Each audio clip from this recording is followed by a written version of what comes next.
يا اخي الواحد مستغرب ان ازاي النادي الاهلي خرج من دور ال 32 في كاس مصر امام المصريه للاتصالات. لا وايه بقى، يعني اللعيبه اللي كانت بتلعب المباراه دي مش لعيبه بودله ولا ناشئين ولا حاجه. ده المفروض ان هم لعيبه اساسيه ونجوم. اه والله، يعني جراديشار، محمد شريف، حسين الشحات، طاهر محمد طاهر، احمد رضا، مصطفى العش، محمد شكري، ياسين مرعي، عمر كمال عبد الواحد. فهو الاهلي مش هيعرف يكسب غير باللعيبه اللي بتلعب في منتخب مصر يعني ولا ايه؟ فوالله دي حاجه تزعل وتضايق جدا. بس الواحد مش عايز يديها اهتمام، لان في حدث اهم بكتير قوي من كاس مصر، وهو افريقيا. ومنتخب مصر طبعا اهم بكتير من البطولات الفرديه لاي نادي.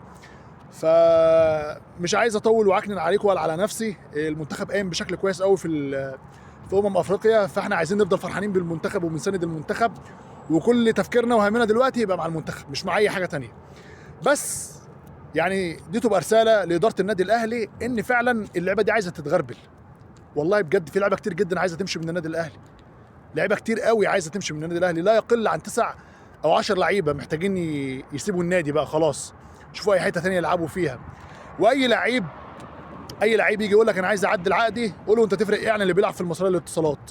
ولا اي حاجه. اللي بيلعب في المصريه للاتصالات دور يعني المستوى اللي تحت الارض لسه كسبانك 2-1، وفي وقت اضافي اللي انت المفروض فيه تبقى بدنيا اعلى كلاعب نادي اهلي يعني. فاتمنى انها تبقى رساله تفوق اداره النادي الاهلي ولجنه التخطيط. اللعبه محتاجه تتغربل، اللعيبه عقودها ما تبقاش عاليه بالشكل الاوفر اللي احنا بنسمعه ولا بالارقام الخزعبليه دي. اي صفقه بعد كده تبقى جايه النادي، تبقى جايه النادي محتاجها، وصفقه تلعب وصفقه عندها كوره، مش اي صفقه كيديه بناخدها من اي فريق وخلاص. دي تبقى صفقه في نادي بيفوضها، نروح احنا ننافس النادي علشان ناخد الصفقه منه واحنا اصلا مش محتاجينها، وهو لعيب اصلا مش بمواصفات النادي الاهلي خالص. ممكن يبقى نجم في فريقه، بس هو هيجي النادي الاهلي مش هيلعب ب 2 جنيه، وشفنا امثله كتير قوي. فاتمنى انها تبقى رساله لاداره النادي الاهلي ولجنه التخطيط. اتمنى انها تبقى مباراه تكون درس يعلمهم ويفوق. وطبعا بتمنى لكم مشاهده ممتعه لاي مباراه تشوفوها، سواء بقى في كاس مصر او في كاس عاصمه مصر او في افريقيا. وطبعا ما تنساش تعملوا لايك وتشترك في القناه عشان يوصلك كل جديد.